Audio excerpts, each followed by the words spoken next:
A continuación, nuestro destacado ponente, Geraldo Prado, nos hará una exposición de la conferencia El caso Lavallat, a quien recibimos con unas fuertes aplausos.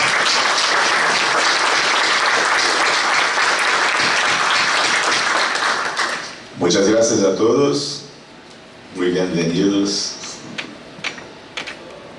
Bien, yo quiero inicialmente agradecer al Consejo Nacional de la Magistratura de Perú, a la Academia de Magistratura, a todos y todas que están aquí, porque un día en Medellín yo he escuchado a Guido hablar de la patria mamá. Y yo he pensado cuánto en Brasil nosotros, Guido, nos olvidamos de nuestros hermanos y hermanas de Latinoamérica. Como el pecado de mirar solamente Europa, Estados Unidos, es un pecado que cometemos con gran frecuencia en Brasil. Y muchas veces son las tragedias, es el dolor, el sufrimiento que nos llevan a recordar nuestro origen, nuestros sueños comunes y nuestros grandes desafíos, que son desafíos de pueblos heridos, de pueblos marcados por la lucha por sobrevivir. Así, estar aquí es, en primer lugar, querido amigo presidente Guido, en cuya persona los saludo a todos que están en la mesa y a todos el auditorio, es en primer lugar un deber de solidaridad que se nutre de una fuerza de fraternidad que debe unir nuestros pueblos. No vamos a dejar eso de lado, es imposible.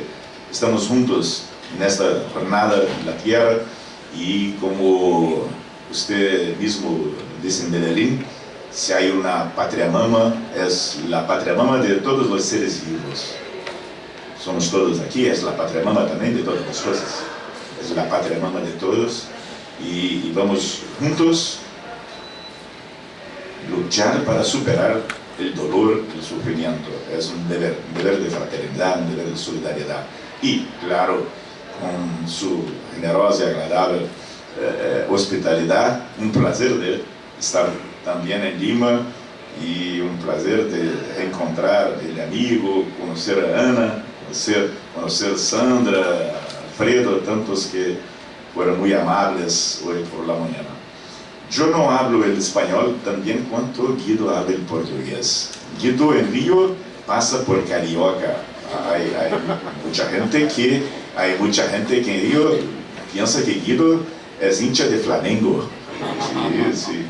Así yo voy a disculpar con todos y también porque pienso que una forma de prestar correctamente este homenaje es preparar la ponencia, preparar la comunicación. Yo he preparado esta comunicación y voy a leer parte de ella. Voy a dar algunas explicaciones, claro, pero ya me disculpo por mi español, que es un tanto cuanto fraco. Sí. Y eso y pido la paciencia de todos. El caso Lava-Jato, en realidad el título que yo he dado a mi ponencia es otro: Entre derecho y economía, cuando el derecho penal impacta las estructuras económicas de un país. Notas breves. Porque yo he cambiado el título mucho, embora la referencia directa sea al caso Lava-Jato, porque elegí este camino, el impacto que el derecho penal produce en la economía, en especial en los países del hemisferio sur, en los países de la periferia. Porque yo soy de una tradición de la criminología crítica. Y durante muchas décadas nosotros enfatizamos el singular en la cuestión criminal, el carácter político del manejo del derecho penal y del derecho procesal penal, la selectividad del sistema y, claro, la manera como los grupos poderosos emplearon durante mucho tiempo el derecho penal para mantener sus posiciones. Es la tradición de la criminología crítica desde el realismo norteamericano con Sutherland y sus preocupaciones con las cuestiones de los crímenes económicos hasta, claro, los años 70, 80 en Latinoamérica con Zaffaroni y tantos otros, Nilo Batista, Lola Aguiar de Castro en Venezuela. Pero la criminología crítica ha dejado de lado durante mucho tiempo cuestiones de una especial gravedad.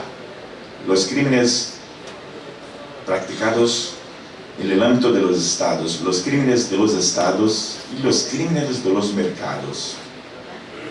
La expresión, el término crimen, no quiere aquí decir el crimen en el sentido jurídico penal, pero las acciones que afectan intereses vitales de las personas y producen sufrimiento a partir del abuso del poder de los que gobiernan, a partir del abuso del poder de los que gobiernan la economía.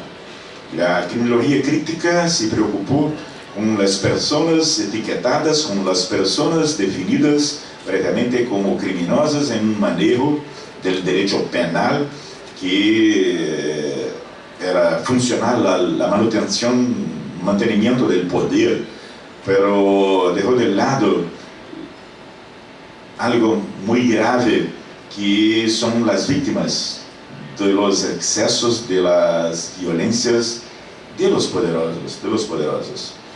Y hay que examinar eso, hay que pensar cómo la criminología debe tratar las cuestiones que están en la base de los problemas que son causadores de desempleo, de pobreza y hasta mismo impulsionan la criminalidad de las calles. Hay un vínculo muy claro entre una cosa y otra. Y nosotros también, durante mucho tiempo, y por influencia de la criminología de los países del norte, pensamos las cuestiones criminales a partir de una mirada del norte como si fueran tratadas todas de la misma forma, de la misma manera.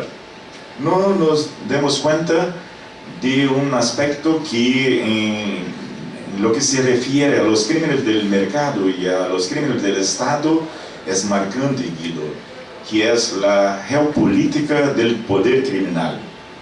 El juego que las fuerzas económicas y las fuerzas políticas en el mundo juegan con el manejo del derecho penal.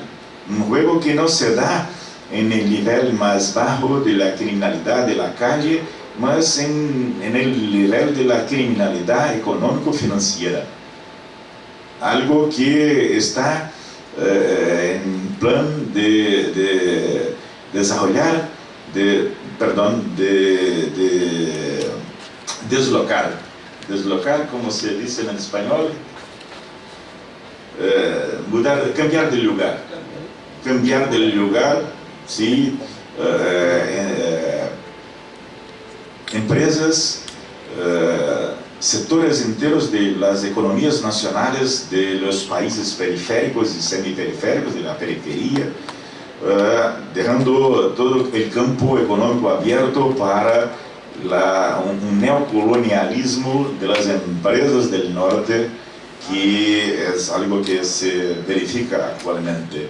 Nosotros nos dejamos llevar por una visión moralizante de la cuestión criminal. Nosotros trabajamos mucho el carácter de censura que los actos criminales deben tener, pero no nos damos cuenta de cómo eso es manejado a partir de las agencias centrales para fortalecer acciones económicas de grandes corporaciones que ya son muy fuertes, pero que no quieren competir con las corporaciones o las economías de la periferia del sur del mundo. Así creo que hay una nueva mirada, un nuevo desafío para la criminología, y este nuevo desafío, el caso Lavajato lo coloca con mucha clareza, y nosotros vamos a sentir, creo que en Perú el impacto no será tan grande como en Brasil. Nuestra economía fue verdaderamente abalada por una investigación criminal. Una investigación criminal, claro, un conjunto de procedimientos complejos. No se trata solamente de un proceso. Hay un conjunto de procedimientos complejos, pero un conjunto de procedimientos complejos de naturaleza criminal ha impactado la economía brasileña, que estaba en ascensión de 2008 para acá. Así, yo no voy a cansar a todos, pero voy a leer algo que yo he escrito especialmente para esta ocasión, para que puedan tener una idea de cómo eso se da. Y empiezo con la colocación epistemológica del problema. No hay duda sobre el hecho de que en la actualidad, como subraya Iñaki Rivera, que es un profesor de Cataluña, importante profesor de Cataluña, lidiamos con dos categorías de la criminología que ocupan un lugar central en la economía del desvío: los delitos de Estado y los delitos de mercado.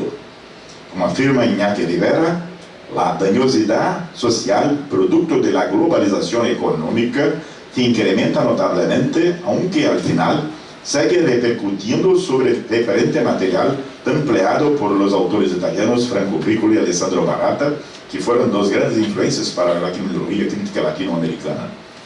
Añade este autor, un pasaje más actual que nunca, y creo que con Trump esta pasaje es realmente actual. Añade este autor que parece que hoy se ha naturalizado el hecho de que se acepte como normal la racionalidad bélica, la supuesta legitimidad de muchas guerras para acabar con la limpieza étnica, luchar contra el terrorismo, proteger a la población civil o demás eslogans propagandísticos de uso cotidiano. Acrescenta Iñaki Rivera, de la instrumentalización de las grandes masacres que la historia nos presenta como parte del proceso civilizador. Es preciso, Guido, es necesario que tengamos conciencia de que el discurso encobre el discurso de la moralidad, del combate, las expresiones que son bélicas, del combate, el combate a criminalidad, encobre intereses otros que no son intereses de justicia material, son intereses geopolíticos. Y es muy claro eso cuando ahora, en esta semana, acompañamos las intervenciones bélicas en Siria. Yo sinceramente, yo no sé cómo se hace un proceso civilizador con misiles, pero hicieron acá en Latinoamérica, con el exterminio de los pueblos originarios, un proceso civilizador bastante semejante con el genocidio en Latinoamérica. Tenemos que tener mucho cuidado. El fenómeno de la dañosidad social provocado por las intervenciones bélicas y la asimetría de fuerzas en el escenario mundial, repercutiendo también en la capacidad de producir narrativas legitimadoras y deslegitimadas del ejercicio del poder, transfiere para una escala macro las cuestiones de selectividad penal que minoritariamente las criminologías estudiaron en los últimos 40 años y que llevaron a la producción de resultados relativamente consensuales. Creo que muchos de los resultados de las investigaciones criminológicas hoy no son discutibles. no son discutibles, hay un cierto consenso en torno de ellos, pero cuando convertimos eso para una escala macro, las cuestiones mudan, los actores mudan. Una cosa es la disputa por el monopolio de petróleo, del óleo y gas, de la explotación del óleo y gas. Otra cosa es la discusión sobre si se debe o no punir el autor de un homicidio, de un crimen de muerte. En la misma sintonía, es posible situar la problemática de la dañosidad social causada en gran escala por la inédita concentración de riquezas en manos de las grandes corporaciones mundiales. Nunca en la historia del mundo tan pocas empresas, desde la creación del capitalismo, las grandes empresas concentraron tanta riqueza. Incluso en el norte del mundo, nosotros podemos decir hoy que hay un sur del mundo, hay una periferia en pleno norte. Hay islas de riqueza cercadas de pobreza. Desempleo es una realidad. Así, en manos de las grandes corporaciones mundiales que asumen ante los gobiernos nacionales una posición de dominación y control.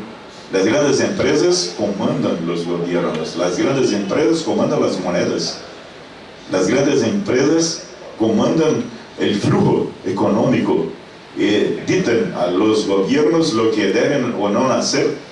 En mi país ahora vivimos el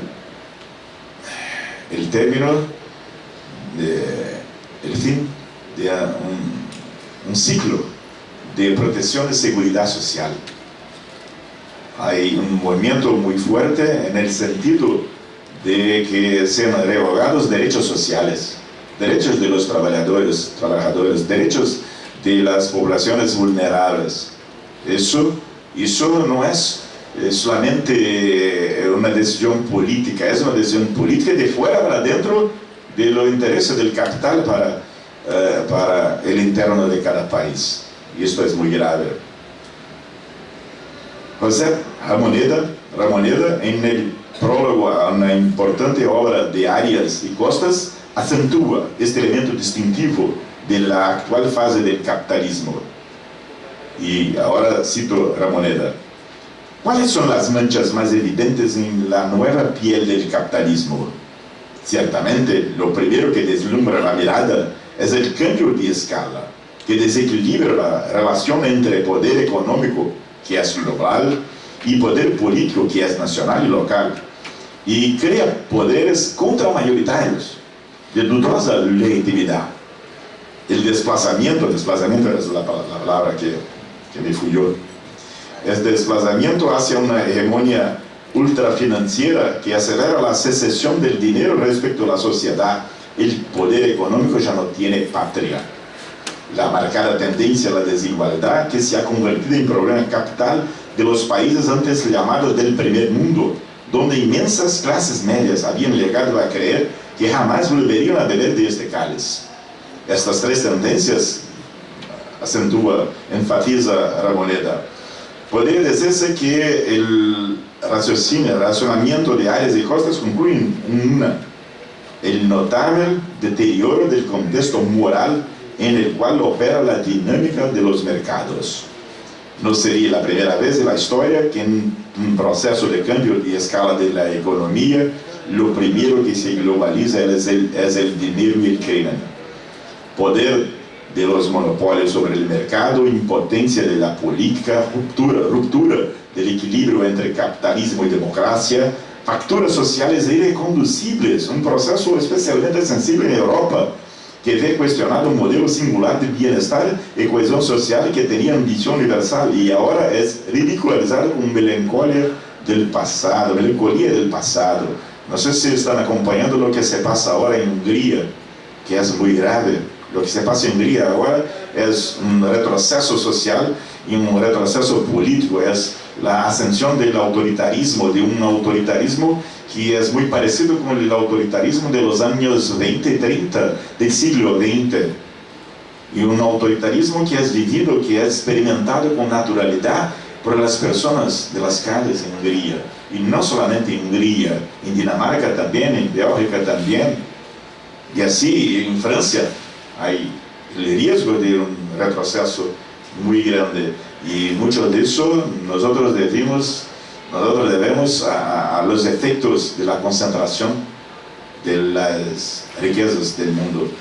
La producción de la riqueza es obra de todos. La concentración, el usufructo de la riqueza, parece que solo puede ser hecho por pocos. Tal vez la más perversa artimaña teórica, y ahora me dirijo especialmente a los teóricos sociales. Nos del derecho somos teóricos sociales, no podemos olvidar eso. Tal vez la más perversa artimaña teórica a la que estamos sujetos los teóricos sociales de la periferia y la semiperiferia se caracterice por tratar de estas cuestiones de macroescala, la dañosidad social provocada por la exacerbación de las fuerzas del mercado, por el abuso del poder económico, de la misma manera como enfrentamos la criminalidad ordinaria. Entonces, lo que vamos a hacer lidiar con las cuestiones criminales de una forma o a partir de una racionalidad que no me parece que requisite el mismo tratamiento. Y sigo aquí diciendo que, y también es algo muy grave, de no percibir la geopolítica económica que está generando selectividad penal en otro nivel. La criminalidad de los mercados, que es la que nos interesa en la presente comunicación, se sujeta hoy a estatutos jurídicos transnacionales que solo aparentemente aplican principios de igualdad. Nosotros vamos a ver en algunos minutos que las cuestiones asociadas a la corrupción involucrando las grandes empresas son tratadas a partir de un marco jurídico que parece ser único para todos, al menos para los países de la OCDE, pero que en su aplicación práctica, Guido, son diferentes. Los crímenes que se investigan con la IBM, por ejemplo, involucrando la IBM, el Deutsche Bank y otras empresas del norte, son tratados de una manera. Los crímenes que están asociados a las empresas del sur del mundo son tratados de otra forma. Y esto hace parte de una geopolítica con efectos muy claros e impactantes en la vida de las personas de la calle. La indiscutible dañosidad social provocada por la corrupción por agentes económicos de actores políticos afecta gravemente las condiciones de gobernabilidad y legitimidad del ejercicio del poder político. Está fuera de cuestión que esta debe ser investigada y sus autores deben ser responsabilizados. Claro, ¿qué democracia podemos tener si no hay como confiar en los procesos electorales? Si los procesos electorales están contaminados por la corrupción, si están contaminados por el poder económico. No hay duda de eso, nadie pone en duda algo del género, pero la cuestión no se resuelve solamente en este nivel. Lo que las grandes operaciones judiciales, policiales de la periferia y la semiperiferia del mundo globalizado han revelado, no obstante, y en este contexto incluyo la Lavajato, respetando sin embargo especificidades y excepciones comunes en un conjunto tan complejo de procedimientos, es que el aspecto central de la intervención penal consiste en el debilitamiento de las economías nacionales periféricas, que en el rastro de la crisis global de 2008 avanzaron y se posicionaron globalmente. Hay aquí una categoría que la criminología actual no puede dejar de lado, que son las operaciones judiciales policiales. No sé cómo se hace en Perú, pero en Brasil hace 2 décadas empezamos un tipo de actuación en el campo criminal, Guido, con una categoría que puede ser denominada operaciones. No hay en la literatura del derecho penal y la literatura del derecho procesal penal una referencia a operaciones. Las task force norteamericanas fueron importadas por medio de un discurso de la media. Las operaciones como categoría de de la criminología, que claro tiene que mirar un horizonte más amplio que el de derecho penal y de proceso penal. Las operaciones como categoría de la criminología fueron absorbidas a partir del lenguaje de la media, de los medios, de la prensa dictando los términos, el lenguaje del derecho penal y del derecho procesal penal. Más do que eso, no se trata solamente de introducir un elemento nuevo, un nuevo término, operaciones. Nosotros nos vamos dando cuenta de que con el término operaciones hay toda una manera de investigar, hay toda una forma de buscar las informaciones que no es la misma que los manuales del derecho, las leyes, las constituciones, el Pacto de San José de Costa Rica establecen. Esta es una cuestión. Hay un espacio de intervención de los medios que dicta la forma como las operaciones siguen y respalda con frecuencia la violación de derechos y garantías. Sigo acá en el texto hablando justamente de eso. No hay y no puede haber ingenuidad en cuanto a suponer que el capitalismo en las neocolonias sea menos violento o que sea más humano que el practicado en el centro del capitalismo global. Claro, vamos a estar de acuerdo con eso. No se trata de eso, hasta porque no es verdad. Hay profunda explotación e inicua desigualdad practicada por las corporaciones transnacionales de los BRICS. Tenemos que reconocer eso en Brasil. En Brasil, las corporaciones que tienen sede en Brasil son las que con más frecuencia están en los tribunales laborales por violar los derechos de los trabajadores. Yo digo aquí un poco más al frente, seres humanos siguen vilipendiados en sus derechos más básicos. El capitalismo no se transforma o se torna dúctil por fuerza de la geografía. No es eso. Tenemos que comprender eso. Ahora, hay otra cosa. Ocurre, sin embargo, que la competencia entre corporaciones del centro del mundo y de la periferia global añaden players en un juego jugado en una dimensión casi de exclusividad, y por eso mismo estimula estrategias basadas en poderes salvajes que requieren el derecho penal o determinadas maneras de emplear el derecho penal para librarse de competidores y debilitar resistencias a aquellas fuerzas económicas globales situadas en el corazón del capitalismo. El uso diferenciado del derecho penal opera en dos niveles y reproduce la selectividad clásica de manera diferente. Acá hay, creo, dos puntos que nosotros tenemos que atentar. Dos puntos que están pasando en blanco por nuestra literatura en el ámbito del derecho, en el ámbito de las teorías sociales, en el ámbito de la sociología. Vamos a ellos.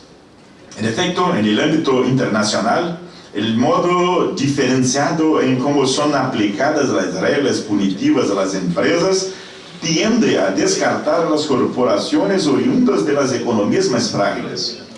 Actividades económicas, o algunas de ellas hasta entonces verdaderos monopolios, pasan a manos de empresas con sede en el centro del capitalismo y someten a la lógica de la producción de resultados financieros que demandan fuerte restricción de derechos sociales y eliminación de puestos de trabajo. Este es un aspecto que la criminología latinoamericana no puede olvidar. Una dimensión más amplia del carácter de la selectividad, una selectividad que tiene entre sus actores involucrados las grandes corporaciones. No es más una selectividad interna, dentro de los países, involucrando las élites, los más vulnerables, los invisibles. Es un tipo de selectividad que involucra, que toca actores económicos. Los actores económicos del centro del capitalismo global, que fueron muy avalados, muy afectados por la crisis de 2008, pero que recuperaron ahora un cierto poder de fuego. Ellos tienen un tipo de tratamiento en el campo de la competencia y regulación y corrupción que es distinto del tratamiento que el derecho confiere a los actores de las economías del país, de economías más frágiles, Guido.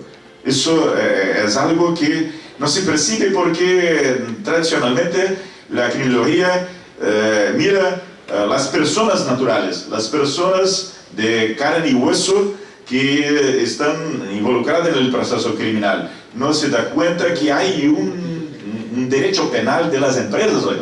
Hay un derecho penal económico que tiene un objeto que es diferente, muy diferenciado del derecho penal económico tradicional de que hablaba Sutherland, por ejemplo. Así hay un tipo de selectividad que prevé en el campo, por ejemplo, yo no sé si en Perú hay acuerdo de leniencia, algo del género, un acuerdo que empresas hacen con el gobierno reconociendo su culpa por vulneración. Acuerdos de leniencia tienen reglas diferentes en norte y sur, proporcionan condiciones de intervención y recuperación de las economías de las corporaciones de manera diferente. Yo voy a enviar a Guido después la versión completa, la versión integral de mi comunicación, donde trabajo un concepto que es un concepto del norte de Inglaterra, del Reino Unido y de los Estados Unidos, que es de autorregulación, que es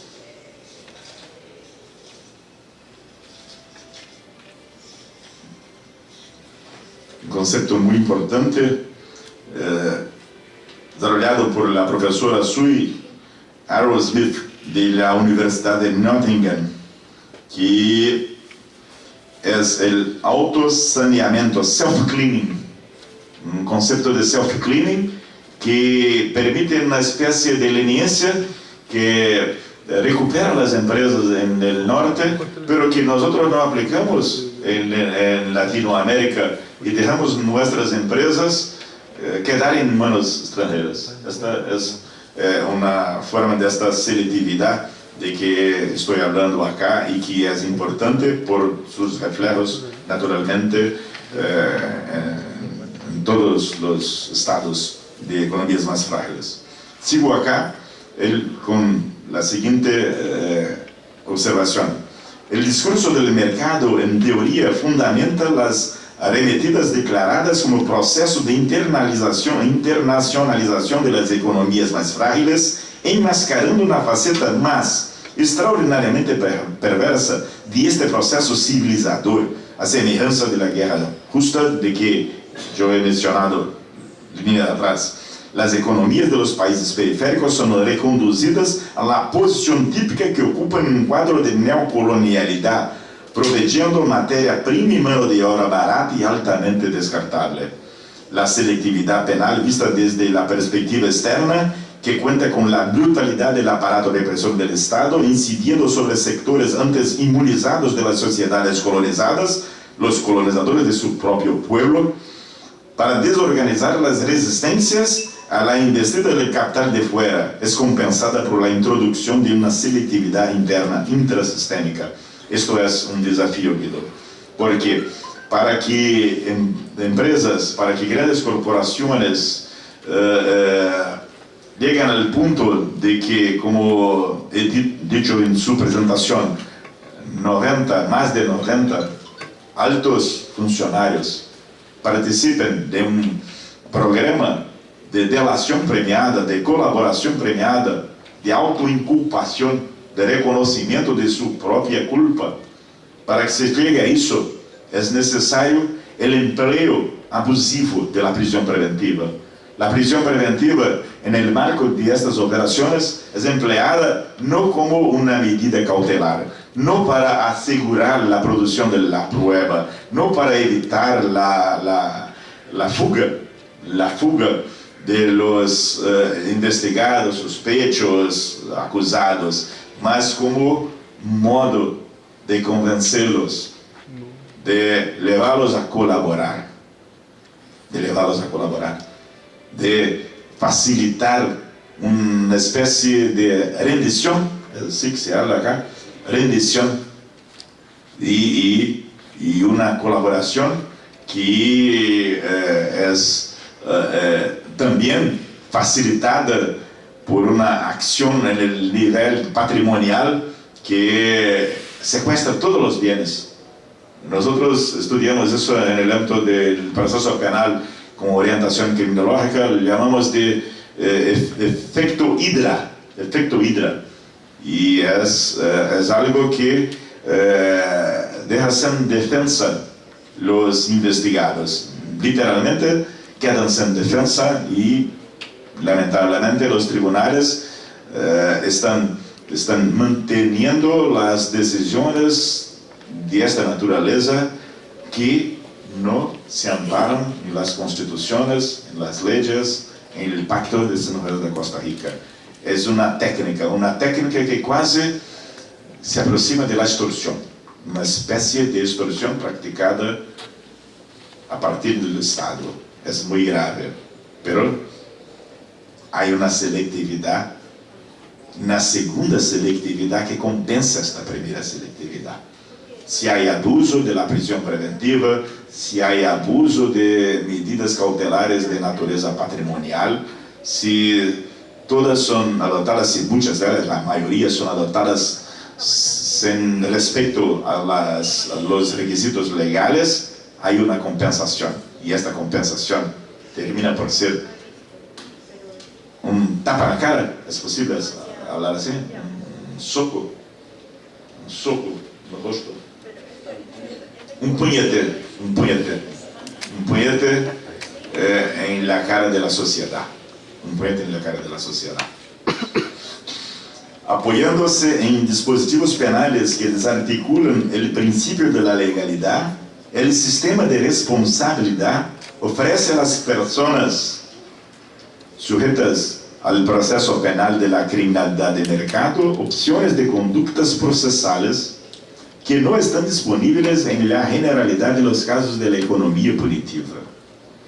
La compensación intrasistémica funciona en una especie de sintonía fina con la acción que favorece sistémicamente las corporaciones transnacionales, internacionales, pues de la misma manera que la legalidad procesal penal es relegada, cumpliendo derechos y garantías de los sospechosos y acusados para obtener colaboraciones y declaraciones autoinculpatorias y compulsorias, la legalidad penal es convertida en instrumento de reducción de daños con premios penales que definitivamente edifican dos clases de condenados criminales en el dentro del mismo Estado, incrementando el sentimiento difuso de que la justicia criminal solo pica a los pobres. La justicia criminal, en estos casos, sigue siendo clasista y racista, o sea, varía el grado de imposición de dolor y sufrimiento conforme a la clase social de origen de los condenados. Creo que en todo el mundo, cuando se habla del abajato, se piensa, ahora los empresarios corruptos están siendo punidos, ahora la corrupción está siendo de hecho combatida en Brasil. Yo supe que un importante político que fue condenado por corrupción recibió una sanción de 15 años, 30 años, 40 años, 100 años de prisión. No sé si vive 100 años, pero hay sanciones de 100 años en Brasil.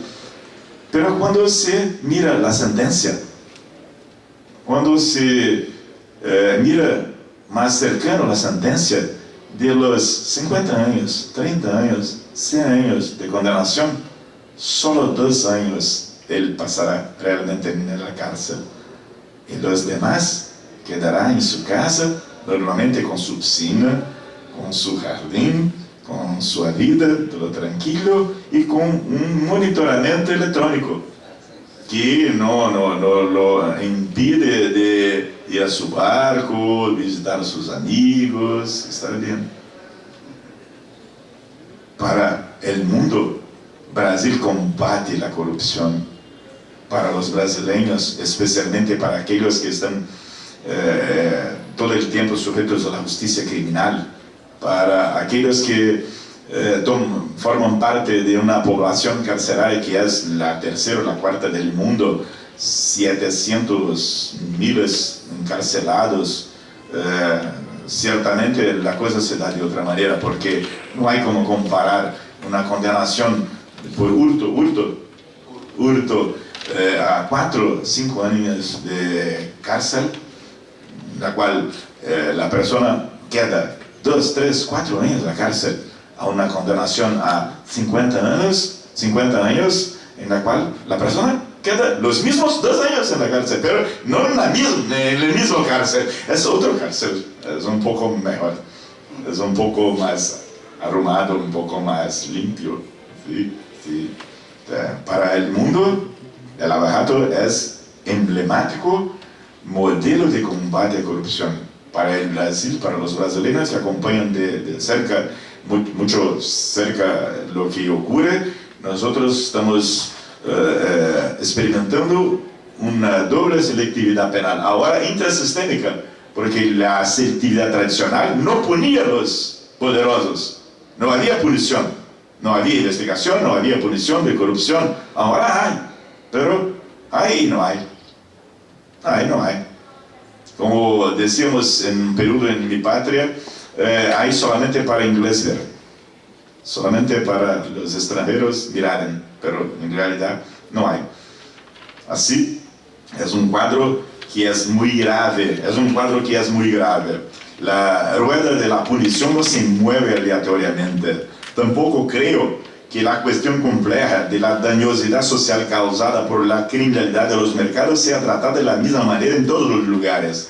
Hay una cuestión epistemológica de partida que no permite confusión entre las dimensiones objetiva y subjetiva del conocimiento.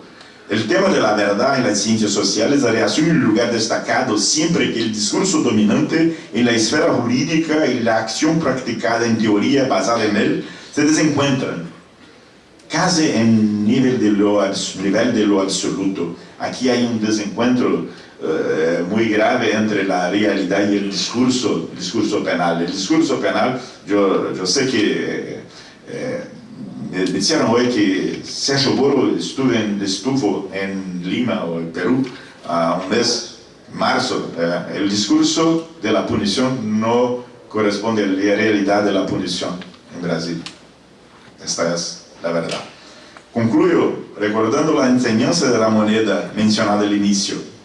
Y esta es la conclusión. Con esta conclusión yo voy también terminar mi ponencia, Guido, pero voy a dejar acá, después de te envío una versión completa de la exposición, porque trata en detalles de todas las cuestiones que aquí solamente estoy puntuando, solamente estoy destacando.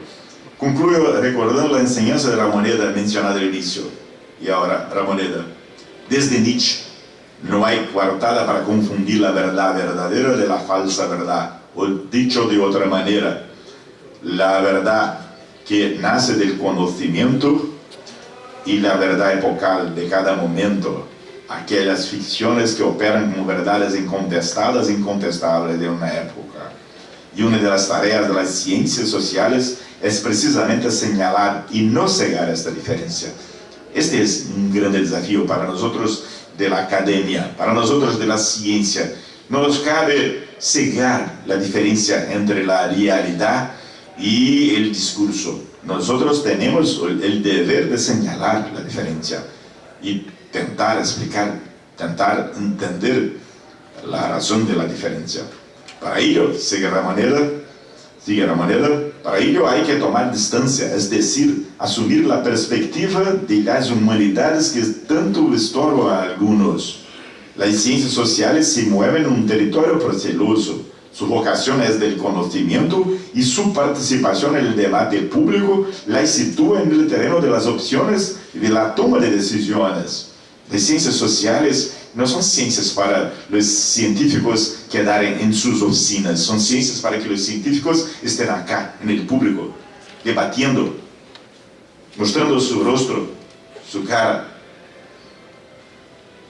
Pretender que la política sea cautiva de una presunta e incontestable verdad científica de la economía, en pleno desprecio de la complejidad cultural, institucional y de la economía del deseo, es una vía directa al autoritarismo, al reducir al ciudadano al hombre unidimensional.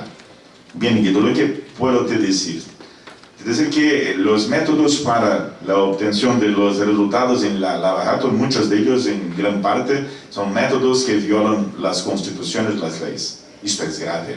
Es grave porque pasa un mensaje de que solamente así es posible combatir la criminalidad de mercado, y no es cierto que sea eso, de manera alguna. Por otro lado, el combate es un combate irreal, no es verdadero, porque cuando se alcanza el resultado, el mismo tipo de inmunidad que los sectores más protegidos, más fuertes de nuestras sociedades latinoamericanas, y hablo por la brasileña, siempre obtuvieron la inmunidad, la protección, siguen de otra manera. Hay sentencias condenatorias, hay reprobaciones sociales, tal vez la más grave punición sea la reprobación social, pero seguimos en una doble dimensión en que la punición de los pobres, la punición de la gente de la calle es una punición con dolor y sufrimiento,